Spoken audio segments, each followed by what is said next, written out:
Good morning you all. आज हम लोग बात करेंगे मेजर क्रॉप मिलेट का बारे में। और मिलेट का बारे में डिस्कस करने से पहले हम लोगों ने व्हीट एंड राइस का बारे में डिस्कस कर चुके हैं। तो वहाँ पर राइस में कुछ पॉइंट जो छूटा हुआ था वो था आपका कि एशिया जो है राइस कल्टीवेशन के लिए आपका मेजर हब है। दैट मीन्स 90% जो राइस का प्रोडक्शन जो होता है वर्ल्ड में वो एशिया में ही होता है। दैट मीन्स राइस का प्रोडक्शन जितना भी होता है वर्ल्ड में उसका 90% एशिया में होता है। और एशिया में भी चाइना नंबर वन है राइस प्रोडक्शन में, उसके बाद इंडिया है। दैट मीन्स चाइना इंडिया दोनों ही राइस प्रोडक्शन में लीडिंग कंट्रीज से। और इसी तरह से राइस कल्टीवेशन को लेकर के और एक पॉइंट था, बांग्लादेश एंड वेस्ट बंगाल एरिया में देखेंगे साल में 2 बार 3 बार तक राइस का कल्टीवेशन होता है। और ये पॉसिबल इसीलिए है क्योंकि यहाँ का जो क्लाइमेट जो है फेवरेबल है। ओके, तो अब हम लोग बात करते हैं मिलेट्स का बारे में। तो मिलेट फर्स्ट क्या है? तो मिलेट जनरली इंडिया का अगर बात करेंगे, इंडिया में 3 टाइप का मिलेट ग्रो किया जाता है। वो है ज्वार, जिसको सोरगम भी कहते हैं, बाजरा एंड रागी। इसका मतलब ये नहीं कि मिलेट सिर्फ 3 टाइप का ही है। मिलेट का डिफरेंट वेराइटीज है, डिफरेंट टाइप का मिलेट्स है, जैसे कि कोदो भी कहते हैं। और चाइना एरिया में फर्स्ट टाइम यही बिलीव किया जाता है कि मिलेट का जो प्रोडक्शन जो है फर्स्ट टाइम चाइना से स्टार्ट हुआ। तो जैसे कि चाइना में मिलेट का जो वैरायटीज़ वगैरह जो है वो है प्रोसो, और इसी तरह से फॉकटेल, ब्रूमकॉर्न, ऐसा बहुत सारा नाम से डिफरेंट टाइप का आपका मिलेट है। मिलेट का डिफरेंट वेराइटीज़ है। बट इस चैप्टर में हम लोग जनरली मिलेट का बारे में जब डिस्कस करते हैं और इंडिया में जब हम मिलेट का बारे में बात करते हैं तो हम लोग सिर्फ और सिर्फ यहाँ पर 3 नेम्स लेते हैं, वो है ज्वार, बाजरा एंड रागी। तो अब एक्चुअली मिलेट है क्या? तो किस टाइप का ये ग्रेन है? ग्रेन मतलब ये दाना या तो अनाज किस टाइप का है, किस टाइप का ये फूड ग्रेन है। मिलेट जनरली ये आपका बहुत ही स्मॉल साइज का, जैसे कि आप गेहूं का साइज का बात करो या तो आप मेज का या तो राइस का साइज का बात करोगे, उसका साइज बड़ा रहता है, उसका ग्रेन का दैट मीन्स उसका दाना का साइज बड़ा रहता है। दैट मीन्स उसका सीड का साइज बड़ा रहता है। और मिलेट जो है जनरली इसी टाइप का ग्रेन है, या तो अनाज दैट मीन्स सीड या तो दाना, जिसका साइज जो है बहुत ही छोटा रहता है, बहुत इसका छोटा साइज रहता है। और साथ साथ मिलेट इस टाइप का प्लांट या तो क्रॉप को कहते हैं जिसमें ज़्यादा ही न्यूट्रिएंट्स मिलता है और साथ साथ फाइबर भी ज़्यादा मिलता है। दैट मीन्स बाकी जो क्रॉप जो है उसका कंपैरिजन में ये जो मिलेट जो है इसमें फाइबर भी ज़्यादा मिलता है, न्यूट्रिएंट्स भी ज़्यादा मिलता है। और जनरली इसका जो साइज जो होता है बहुत ही छोटा छोटा रहता है। तो इस टाइप का बहुत सारा और भी क्रॉप होगा जो मिलेट का ही कैटेगरी में आता है, जो मिलेट ही है, किंतु यहाँ पर हम लोग वो सब का बारे में नहीं पढ़ेंगे। जो इंडिया में होता है वही मिलेट का बारे में बात करेंगे, ज्वार, बाजरा एंड रागी।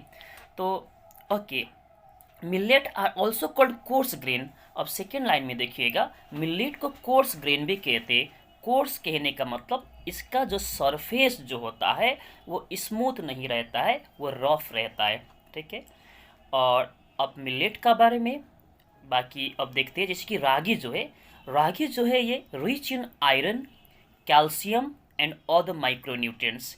जैसे कि आपको ऑलरेडी बता चुके हैं कि मिलेट जो है ये रिच इन न्यूट्रिएंट्स होता है। तो रागी के बारे में अगर बात करेंगे, ragi it is rich in iron, iron rich है इसमें, कैल्शियम रिच है और भी माइक्रोन्यूट्रिएंट्स है। तो ये इम्पोर्टेंस है आपका रागी का। उसके बाद हम ज्वार का बात करेंगे, तो third most important food crop of India. तो ज्वार जो है ये इंडिया का third most important food crop है। First most important food crop rice है, सेकेंड वीट है, थर्ड ज्वार है, ठीक है। In respect of area and production, that means किस बेसिस पर, यह है आपका जितना एरिया में इसका खेती किया जाता है, तो उस हिसाब से देखेंगे राइस एंड व्हीट का जितना एरिया में खेती किया जाता है, उसका बाद अगर आपका किसी क्रॉप का अगर सबसे ज़्यादा खेती किया जाता होगा राइस एंड व्हीट का बाद, तो यही है आपका ज्वार का। और इसका प्रोडक्शन भी अगर देखेंगे कि राइस एंड व्हीट के बाद जिस क्रॉप का ज़्यादा प्रोडक्शन होता है वो यही है। That means area and production का बेसिस पर, या तो एरिया एंड प्रोडक्शन के रिस्पेक्ट पर देखेंगे, ये third most important food crop है इंडिया का। अब यहाँ इसका खेती जनरली कहाँ पर किया जाता है इंडिया में, तो it is mostly grown in Maharashtra, Karnataka. दो ही नाम लेने से काफ़ी है। जनरली अगर आप देखेंगे ये तीनों टाइप का मिलेट जो है ये अलग अलग एरिया में पाए जाते हैं, अलग अलग स्टेट दिया होगा, किंतु उससे अगर एक हम कॉमन निकलेंगे तो महाराष्ट्र में ये तीनों टाइप का मिलेट पाया जाता है, कर्नाटका में भी ये तीनों टाइप का मिलेट का खेती होते हैं और बहुत अच्छे ढंग से होते हैं। तो जनरली आप दो ही नाम याद रखेंगे, महाराष्ट्र एंड कर्नाटका। राजस्थान भी लिख सकते हो। और millet can be grown in less fertile and Sandy soil, और इसका मेन आपका जो कैरेक्टर जो है मिलेट का वही है कि ये लेस फर्टाइल सोइल में भी ग्रो कर सकता है, जैसे कि सैंडी सोइल वगैरह में ये आसानी से अच्छे ढंग से ग्रो होता है मिलेट का। और इसको चाहे ज़्यादा हाई टेम्परेचर और लो रेनफॉल भी इसके लिए सुइटेबल है। लो रेनफॉल में ये आसानी से ग्रो करता है। ओके, मिलेट का बात हम लोग बात करते हैं मेज, ठीक है। Maize it is believe to be originated in Latin America. Maize का बारे में फर्स्ट हम लोग को जानना यही चीज़ है कि मेज जो है लैटिन अमेरिका जो है, दैट मीन्स साउथ अमेरिका जो है, एक कॉन्टिनेंट है साउथ अमेरिका, तो साउथ अमेरिका को ये मेज का ओरिजिन कंट्री माना जाता है। दैट मीन्स मेज प्रोडक्शन वहाँ से स्टार्ट हुआ ये माना जाता है। उसमें कौन सा कंट्री लैटिन अमेरिका का ये मेंशन करना तो ये आसान बात नहीं है, तो जनरली इतना कहते हैं कि लैटिन अमेरिका से मेज का प्रोडक्शन स्टार्ट हुआ है, ठीक है। और ये तो रिसर्च का बात है, उसमें भी कौन सा कंट्री, ठीक है। So it is still the staple food of people of Latin America. तो लैटिन अमेरिका का लोगों के लिए अभी भी स्टेपल फूड है, दैट मीन्स इम्पोर्टेंट फूड है, मुख्य फूड है। And USA is the world largest producer of मेज। तो अभी भी यूएसए को अगर देखेंगे तो वर्ल्ड का लार्जेस्ट प्रोड्यूसर है मेज का, ठीक है। It is the crop which is use both as food and fodder. और मेज ये एक ऐसा क्रॉप है जो फूड का रूप में भी यूज़ करते हैं, दैट मीन्स हम लोग खाने का रूप में भी इसको यूज़ करते हैं, एंड फूड मतलब एनिमल का चारा का रूप में भी यूज़ करते हैं, ठीक है, फूड एंड फूडर। उसके बाद it is a kharif crop. मेज जो है जनरली एक खरीफ क्रॉप है, दैट मीन्स जैसे ही मानसून स्टार्ट होता है वैसे ही इसका खेती किया जाता है। जैसे कि धान एक खरीफ क्रॉप है, व्हीट रबी क्रॉप है, मतलब व्हीट ठंडी का टाइम में जनरली ग्रो किया जाता है। और ये मेज जो है ये खरीफ क्रॉप है, दैट मीन्स जैसे बारिश का सीजन स्टार्ट होता है उस समय जो खेती करना शुरू करते हैं, तो ये खरीफ क्रॉप है आपका maize. But in some states like Bihar, अगर बिहार का बात करेंगे, maize is grown as both kharif and rabi crop. Kharif crop तो ये है ही, रबी क्रॉप का रूप में भी, दैट मीन्स जनरली ठंडी का टाइम में भी बिहार में मेज का कल्टीवेशन होता है। और ये बहुत जगह आपको ये देखने को मिलता है कि ये सिर्फ आपका मेज का जो कल्टीवेशन जो कर रहे ये सिर्फ फूड के लिए ही नहीं, बहुत जगह आप देखते हो कि इसका जो कल्टीवेशन करते और इसमें जैसे ही हार्वेस्टिंग का टाइम से पहले इसको कट करके जनरली एनिमल्स वगैरह को खिला देते हैं चारा के रूप में। दैट मीन्स ये आपका फूडर के रूप में ज़्यादातर यूज़ करते हैं। मेज ग्रोइंग स्टेट है, बिहार का नाम ऑलरेडी आ ही गया, तो बिहार है, यूपी है, मध्य प्रदेश है, कर्नाटका एक्सेट्रा है, ये सभी एरिया में मेज का ग्रो करते हैं। ओके, मेज का बाद हम लोग बात करेंगे शुगर केन का। तो शुगर केन के लिए first of all, new sugarcane plant is developed from the stem cutting of the old plant. मतलब शुगर केन का जो प्लांट जो है, इसको ईख कहते हैं। तो शुगर केन का प्लांट को अगर आप देखोगे, new sugarcane plant is developed from the stem cutting of the old plant. एक शुगर कैन का जो प्लांट जो होगा, ठीक है, उसी को कट करके फिर उसी से एक नया शुगर कैन का प्लांट का ग्रो कराया जाता है। This type of cropping is called ratoon cropping. Ratoon cropping क्या होता है, इस पर थोड़ा सा डिस्कस करें। रतून जो वर्ड जो है जनरली आपका, ये एक लैटिन वर्ड है। लैटिन वर्ड रेटोन्सस या तो रेटोफाइसस, रेटोफाइसस या तो रेटोन्सस, ये लैटिन वर्ड है। इसका मतलब होता है टू कट डाउन। और इसी तरह से स्पेनिश वर्ड है रिटोनो, RETONO, रिटोनो। इसका मतलब होता है टू स्प्राउट। स्प्राउट का मतलब होता है उगना, ठीक है, उगाना। जैसे कि मतलब सीड को आप जमीन में सो करेंगे तो उगेगा वो, ठीक है, स्प्राउट करेगा। तो स्पेनिश वर्ड रिटर्नोस, जिसका मतलब होता है टू स्प्राउट, दैट मीन्स उगना या तो उगाना।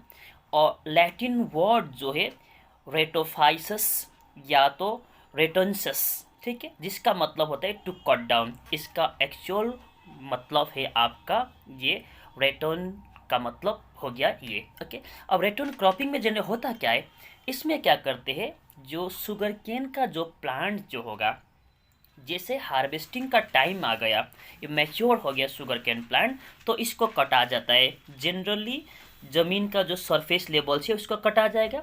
कटने के बाद यहाँ पर उसी प्लांट से, दैट मीन्स जहाँ पर इसको कट दिया है वहीं से एक नया शुगर कैन का स्प्राउटिंग करवाया जाता है। दैट मीन्स जहाँ पर इसको कट दिया है, नया शुगर केन का प्लांट ऑलरेडी हार्वेस्ट के लिए मैच्योर हो गया है, उसको हमने जहाँ ज़मीन का जो सरफेस है इसको मैंने कट दिया। कटने के बाद वहाँ से फिर एक न्यू स्प्राउट आता है, ठीक है, न्यू स्प्राउट आता है, मतलब उगने लगता है फिर से। हमने तो कट दिया ऑलरेडी ओल्ड प्लांट को, तो अब वहाँ से एक न्यू प्लांट स्प्राउट होता है, उगता है, और फिर वो एक बड़े शुगर केन का प्लांट बन जाता है। तो इस टाइप का क्रॉपिंग को ही रतून क्रॉपिंग कहते। दैट मीन्स इससे आपको जनरली क्या होता है कि ज़मीन को फिर से हम सीड बोएंगे, सीड बो करके फिर ज़मीन को चाष करेंगे, सीड बोएंगे, जर्मिनेट होने देंगे, तो इसमें बहुत समय लगता है, खर्च भी ज़्यादा होता है। तो इसीलिए रतून क्रॉपिंग में क्या होता है, जो ओल्ड स्टेम जो होगा या तो ओल्ड प्लांट जो होगा उसी को कट करके उसी में से आपका न्यू प्लांट का स्प्राउट किया जाता है, ताकि वो जल्दी ग्रो करे और जल्दी इसको हम लोग हार्वेस्ट कर सके, तो इससे हमको ज़्यादा फायदा हो। इसको रतून क्रॉपिंग कहते हैं। रतून क्रॉपिंग और भी क्रॉप में किया जाता है, बनाना में भी किया जाता है। तो इसमें आप लोग ये कंफ्यूज ना होना, जैसे कि वेजिटेटिव रिप्रोडक्शन आप बायोलॉजी जब पढ़ते हो, जैसे कि प्लांट का ब्रांचेस वगैरह कट करके कहीं उसको दूसरे जगह हम अगर गाड़ देते हैं तो फिर वहाँ से फिर नया प्लांट होता है, वो अलग चीज़ें। इसमें हम लोग क्या किए कि प्लांट का ब्रांच को कट करके दूसरे जगह फिर गाड़ करके वहाँ से फिर नया प्लांट उग रहा है, तो उस केसेस में हमने जो पेरेंट प्लांट है उससे उसको सेपरेट किए, अलग किए। किंतु रतून क्रॉपिंग में ऐसा नहीं होता है। जो पेरेंट प्लांट होगा, जो ओल्ड प्लांट होगा, उसको कटेंगे और कटने के बाद उसका रूट वहीं पर रहेगा, जिस ज़मीन से इसका रूट निकला, ठीक है, वो पोर्शन ज़मीन का नीचे वाला पार्ट वहीं पर रहेगा, और जहाँ से कटे हैं, जिस ज़मीन का लेवल से कटते वहीं से हम लोग स्प्राउट कराएंगे एक न्यू प्लांट। इसको कहते हैं आपका रतून क्रॉपिंग, ठीक है। और शुगर कैन एक रतून क्रॉपिंग है। It can be grown in various type of soil. अब दूसरा पॉइंट यहाँ पर है कि शुगर कैन जो है डिफरेंट टाइप का सोयल में इसको हम लोग ग्रो करा सकते हैं। जनरली इसके लिए कोई स्पेसिफिक सोयल नहीं है। और India is second largest producer of sugarcane after Brazil. Brazil का बाद अगर शुगर केन प्रोडक्शन में अगर देखेंगे कोई कंट्री है तो वो है आपका India. Okay, it requires continuously warm temperature. Sugarcane production के लिए जनरली वार्म टेम्परेचर चाहिए, 21 to 27 डिग्री सेल्सियस चाहिए। वार्म टेम्परेचर इसीलिए चाहिए कि वार्म टेम्परेचर रहेगा तो इसमें शुगर केन प्लांट जो होगा इसमें सुक्रोज का लेवल, दैट मीन्स जिससे हमको शुगर मिलता है, मिठास जो मिलता है उसका लेवल बढ़ जाता है। ठीक है, तो ये ज़्यादा फायदेजनक रहता है। तो टेम्परेचर आपका वार्म टेम्परेचर चाहिए 21 to 27 डिग्री सेल्सियस। और इसी तरह से main sugar cane producing state का बात करेंगे तो इसमें जनरली बिहार यूपी का बात तो आ ही जाता है, क्योंकि बिहार यूपी में आप जानते हैं छठ पूजा करते हैं। छठ पूजा में जनरली शुगर कैन का यूज़ होता ही है और यहाँ पर शुगर कैन का ग्रो भी ज़्यादा हम लोग करते ही है। ओके, और अगर जितना भी शुगर मिल का अगर बात करेंगे पूरा इंडिया में जो शुगर मिल होगा उसका 60% शुगर मिल अभी भी बिहार एंड यूपी एरिया में ही है और उसके बाद महाराष्ट्र एरिया। और प्रेजेंट का अगर बात करेंगे तो प्रेजेंट डे में ये एक नया ट्रेंड चल रहा है कि बिहार एंड यूपी से शुगर मिल वगैरह है जो ज़्यादा महाराष्ट्र की तरफ शिफ्ट हो रहा है। अब ज़्यादा महाराष्ट्र की तरफ शुगर मिल वगैरह भी बनने लगा है, क्योंकि महाराष्ट्र में पाए जाने वाला शुगर केन जो होगा उसमें जनरली सुक्रोज का लेवल ज़्यादा पाया गया है, होगा वहाँ का मिट्टी के कारण, होगा वहाँ का क्लाइमेट के कारण, तो इसीलिए ये ज़्यादा बेनिफिशियल होगा। तो अभी प्रेजेंट में अगर देखेंगे ये एक ट्रेंड चल रहा है कि महाराष्ट्र एरिया में ज़्यादा आपका शुगर मिल वगैरह अभी सेटअप हो रहा है, मतलब शुगर मिल अभी शिफ्ट हो रहा है यूपी एंड बिहार से महाराष्ट्र की तरफ। और शुगर केन जो है इसका जो डिफरेंट प्रोडक्ट्स बनता है जैसे कि शुगर बनता है, जैगरी, जैगरी को कहते हैं गुड़। इसी तरह से खंडसरी जो होता है आप विलेज का मार्केट वगैरह में देखने को मिलता है, वाइट शुगर। ठीक है, ये सारा प्रोडक्ट हमको शुगर केन से मिलता है। उसके बाद हम लोग बात करेंगे कॉटन का। ओके, कॉटन प्रोडक्शन में first of all India is believe to be the original home of cotton plant. Cotton plant का जैसे कि मेज में हमने बोला लैटिन अमेरिका, इसी तरह से कॉटन प्लांट का अगर कल्टीवेशन का बात करेंगे यही बिलीव किया जाता है कि इंडिया ओरिजिनल होम है कॉटन प्लांट का। That means cotton plant, cotton cultivation India से शुरू हुआ है। It was cultivated first time in India during the Indus Valley Civilization। अब इंडस वैली सिविलाइजेशन जनरली अगर हम रिसेंट का अगर रिसर्च का बात करेंगे आईआईटी खड़गपुर जो वेस्ट बंगाल में है इसका आर्कोलॉजिकल डिपार्टमेंट का रिसर्च का अकॉर्डिंग जो इंडस वैली सिविलाइजेशन जो है अप्रोक्स 8000 ईयर्स ओल्ड है। दैट मीन्स 8000 ईयर्स ओल्ड उस समय ही इंडिया में कॉटन का कल्टीवेशन हुआ है, कॉटन का टेक्सटाइल वगैरह बनना शुरू हुआ है। ठीक है, that means India original home of cotton plant का। ठीक है, और कॉटन से जनरली हमको मिलता है फाइबर, दैट मीन्स इससे हमको धागा मिलता है और इससे हम लोग कॉटन का टेक्सटाइल बनाते मतलब कपड़ा बनाते हैं। ओके, तो क्लाइमेटिक कंडीशन कैसा चाहिए कॉटन के लिए?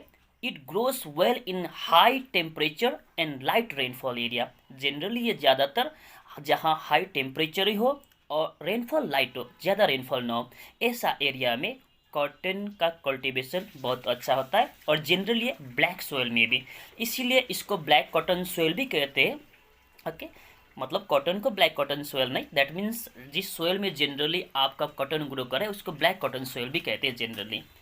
It requires 210 Frost free days and bright sunshine. कहने का मतलब फ्रॉस्ट फ्री, कहने का मतलब ज़्यादा जो ठंडा, दैट मीन्स टेम्परेचर 0 से आपका बिलो नहीं जाना चाहिए, ऐसा 210 days, that means approx 8 month. ठीक है, अप्रोक्स 8 मंथ का ऐसा हम लोग का ड्यूरेशन चाहिए जहाँ पर आपका टेम्परेचर 0 से बिलो न जाए। दैट मीन्स ज़्यादा ठंडी कॉटन कल्टीवेशन के लिए अच्छा नहीं है। ज़्यादा इसको चाहिए ब्राइट सनशाइन। अब मेन कॉटन प्रोड्यूसिंग स्टेट का बात करेंगे, ये महाराष्ट्र है, गुजरात है, तमिलनाडु है, ठीक है, क्योंकि उसी एरिया में ज़्यादा ब्लैक सोयल भी है और it grows very well in black soil, इसीलिए ब्लैक कॉटन सोयल जो आपको कह दिए। ओके, और कॉटन प्रोडक्शन का अगर बात करेंगे तो कॉटन प्रोडक्शन में प्रेजेंट में अगर बात करेंगे चाइना नंबर 1 में है अभी भी, उसके बाद इंडिया आता है। और इसी तरह से कॉटन प्रोडक्शन होता है तो डेफिनेटली इससे धागा भी बनता है। तो धागा व्यापार का अगर बात करेंगे, इंडिया जो है वर्ल्ड में जितना भी धागा का जो व्यापार होता है उसका 25%, दैट मीन्स थ्रेड का जो ट्रेड होता है पूरा वर्ल्ड में, उसका 25% ट्रेड जो है इंडिया से होता है। दैट मीन्स वर्ल्ड में जितना भी थ्रेड का ट्रेड हो रहा है उसका 1/4 पार्ट इंडिया से होता है। दैट मीन्स इतना ज़्यादा हम लोग थ्रेड का ट्रेड करते हैं, व्यापार करते, दैट मीन्स ज़्यादा यहाँ पर आपका कॉटन का प्रोडक्शन होता है। बट यहाँ पर कुछ अजीब सा बात यह है कि थ्रेड प्रोडक्शन में हम लोग 25% कंट्रीब्यूशन कर रहे, बट गारमेंट जो कपड़ा बनाने का बात आता है तो ओनली 4% कंट्रीब्यूशन है, क्योंकि बहुत सारा मशीनरी वगैरह मॉडिफाइड नहीं है, अच्छा क्वालिटी का धागा को हम लोग यूज़ कर नहीं पाते। इसीलिए यहाँ पर होता यही है, इंडिया से जेनरली जो धागा जो है 85 रुपीज़ 90 रुपीज़ पर केजी में हम लोग बिक्री कर देते जापान, यूएसए और कंट्री का, और वहीं से फिर ट्राउज़र वगैरह और कपड़ा बन के आता है जिसका दाम फिर आपका जो हज़ारों में चले जाता है। तो प्रॉफिट लेते हैं वो लोग, और हम लोग इसी तरह से अगर अपना मशीनरी को अपडेट नहीं करेंगे तो इससे हम लोग को लॉस ही होता रहेगा। Okay, this much for today.